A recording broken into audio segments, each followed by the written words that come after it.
అందరికీ నమస్కారం. నిన్న ఉదయం ప్రశాంతి ఎక్స్‌ప్రెస్‌లో జరిగిన దోపిడీ కేసు విషయంలో ఆల్రెడీ దీని మీద ఎఫ్ఐఆర్ రిజిస్టర్ చేయడం జరిగింది. ఎఫ్ఐఆర్ రిజిస్ట్రేషన్ అనంతరం ఇమ్మీడియేట్‌గా ఒక 2 టీములు డివైడ్ చేసి టువార్డ్స్ అనకాపల్లి అండ్ టువార్డ్స్ ఎక్కడైతే విజయవాడ టీమ్స్ కూడా పంపించడం జరిగింది. దీన్ని దోపిడీ చేసిన వ్యక్తుల్ని విజయవాడకు చెందిన అజిత్ సింగ్ నగర్ వ్యక్తులుగా గుర్తించి దీంట్లో విచారణ కూడా ముమ్మరం చేయడం జరిగింది.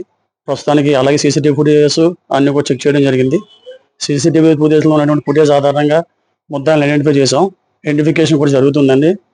ఏదైతే సీసీ కెమెరాస్లో వచ్చిన ఫుటేజ్ ఉందో దాని ఆధారంగా అందులో ఉన్న వ్యక్తులు కొంతమంది గతంలో విజయవాడ అండ్ తిరువూరు పోలీస్ స్టేషన్ల ముద్దాలుగా కూడా గుర్తించడం జరిగింది.